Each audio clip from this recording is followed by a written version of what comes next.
Hey guys, Dr. Jeff here. Just going to give you a quick overview of how we can fix disc injury without surgery, right? Because disc injury is one of the more common reasons to have spinal surgery, right? So the spine, right, comes down the middle of your back. The nervous system runs right through it. That's the spinal cord. It runs inside of it. In between each of these spinal bones are discs. There's a disc right here, a disc right here, a disc right here, and this red one right here is a disc herniation, right? So when the disc herniates, it can bulge on the nerve, and that's the only way. The only way that our body moves, has any sensation or any organ function, is through these nerves right through here. So if there's something impeding that function, then we're going to have some big issues, which is why something as drastic as surgery is usually done for this type of scenario. But we do have great alternative care therapies that help with disc herniation situations.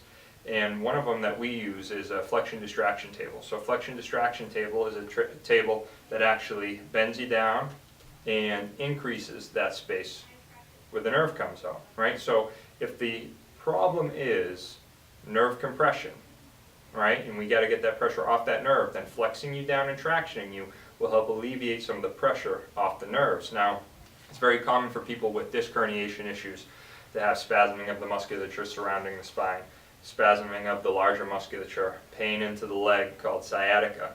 What we do at the office, if we can grasp it or massage that tissue and get that surrounding musculature to relax a bit, and then use our flexion distraction table to increase that space where the nerve comes out, then a lot of your symptoms will resolve. What we end up seeing in terms of a progression in our patients with disc injury or sciatica is every visit we'd like to see some improvement in the pain patterns that you're noticing and the pain severity.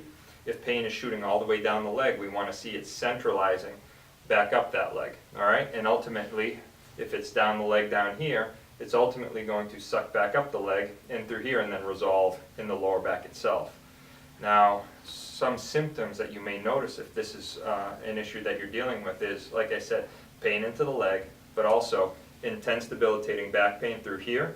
It can cause some pain up through here where the kidneys are, and then it will cause you some sharp pain at the SI joint right through here where the sciatic nerve comes out. Those are all sensitive areas when you're dealing with a disc herniation. Now, a medical model would approach a disc herniation by prescribing steroids and muscle relaxants. If you remember back when we first started talking about this, the muscle surrounding the spine can spasm, so a muscle relaxer would help relax that muscle tissue. And then the excessive disc inflammation is a heightened inflammatory response, and a steroid would help reduce those inflammatory responses. Now, what we do is we don't prescribe medication. We look to help this area and fix these issues by a non-medicated approach, because there are side effects to every medication that we take. I mean, muscle relaxers make us drowsy, and typically you're not supposed to be using or going to work when you're on muscle relaxers, and steroids have long-term ramifications as well. So what we like to do is we like to remove, or teach you how to remove the aggravating factors that would be causing irritation to this disc, right? So that you're actually improving on your own.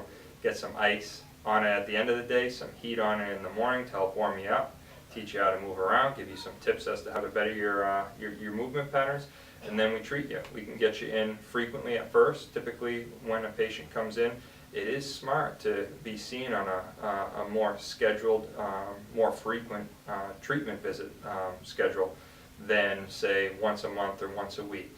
Okay, a lot of primary care doctors will say, take this medication, see you in a couple weeks. Well, I mean, there's a lot that goes on during that time from the initial disc injury to when you're fully recovered.